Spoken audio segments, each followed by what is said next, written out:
ଆଜି ମୁଁ ଆପଣମାନଙ୍କୁ କହିବି ପଞ୍ଚୁକ କାହିଁକି 5 ଦିନ ପାଳନ କରାଯାଇଥାଏ। ଯେହେତୁ ଭୀଷ୍ମ ପଞ୍ଚଙ୍କ ବ୍ରତ ବୋଲି କୁହାଯାଏ, କାରଣ ଭୀଷ୍ମ ଏହି ସମୟକୁ ଅପେକ୍ଷା କରିଥିଲେ। ଭୀଷ୍ମ ପଞ୍ଚଙ୍କ ବ୍ରତ ପାଳନ କରାଯାଏ ତାଙ୍କର ଦେହ ତ୍ୟାଗ କରିବେ ବୋଲି। ଯେହେତୁ ରବିନାରାୟଣ ବ୍ରତ ମଧ୍ୟ ପଡ଼ୁଛି, ବଡ଼ ଏକାଦଶୀ ପଡ଼ୁଛି। ପ୍ରଭୁ ଚତୁର୍ମାସ୍ୟାରେ ଶୋଇଥିଲେ, ସେଦିନ ଦେବ ଉଠନି ଏକାଦଶୀ, ବଡ଼ ଏକାଦଶୀ ରବିବାର ପଡ଼ୁଛି।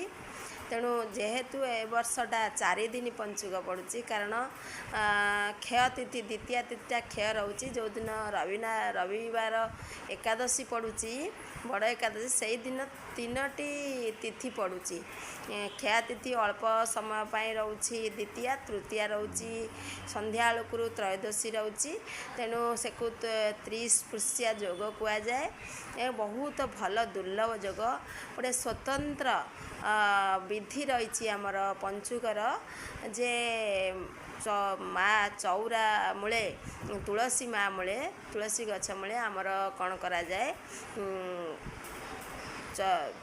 ଚଉରା ମୂଳେ ଆମର ମୁରୁଜ ପକାଯାଏ।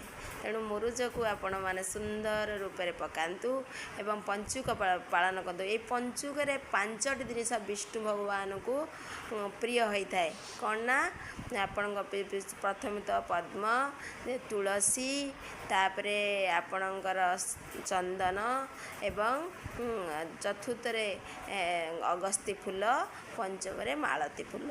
ଏଇ 5ଟି ଜିନିଷ ଭଗବାନଙ୍କୁ ପ୍ରିୟ ହୋଇଥାଏ।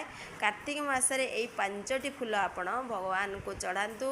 ଅଁଳା ଫଳ ଦିଅନ୍ତୁ, ଭଗବାନଙ୍କୁ ତୁଳସୀ ଦିଅନ୍ତୁ ଏବଂ ତୁଳସୀ ବିବାହ ମଧ୍ୟ ସେଦିନ ଅଛି। ଆପଣ ଭଗବାନଙ୍କୁ ଝାଞ୍ଜ ମୃଦଙ୍ଗ ବଜେଇ ଭଗବାନଙ୍କୁ ଉଠାନ୍ତୁ ଏବଂ ଭଗବାନଙ୍କୁ ଦେବ ଉଠନି ଏକାଦଶୀ ଆସିଲେ ଭଗବାନ ଶୋଇଥିଲେ, ତେଣୁ ସବୁ ଶୁଭ କାର୍ଯ୍ୟ ହେବ। ଆପଣମାନେ ଏଇ ପଞ୍ଚୁକ ପାଳନ କରନ୍ତୁ। ଲୋକାଚାରରେ ଯେହେତୁ ଏ ବର୍ଷ 4 ଦିନ ପାଳନ କରୁଛୁ, ଲୋକ ମଧ୍ୟ ଲୋକାଚାରରେ ଦଶମୀ ବା କାଲିଠାରୁ, ଶନିବାର ଠାରୁ ମଧ୍ୟ ପଞ୍ଚୁକ ପାଳନ କରୁଛନ୍ତି, ମୁରୁଜ ପକାଉଛନ୍ତି। ରାତିରୁ ଉଠନ୍ତୁ। ଯେଉଁମାନେ ମାସ ସାରା ବ୍ରତ ଠିକ୍ ସେ କରିନଥାନ୍ତି, ଏଇ ପଞ୍ଚୁକ 5 ଦିନ ଯଦି ସେ ବ୍ରତ କରିଦେଇଥାନ୍ତି, ପଦ୍ମପୁରାଣରେ ବର୍ଣ୍ଣିତ ଅଛି ପଞ୍ଚୁକର 5 ଦିନର ଫଳ ମାସକର ଫଳ ଦେଇଥାଏ ବୋଲି ଶାସ୍ତ୍ର ବିଦିତ ଅଛି।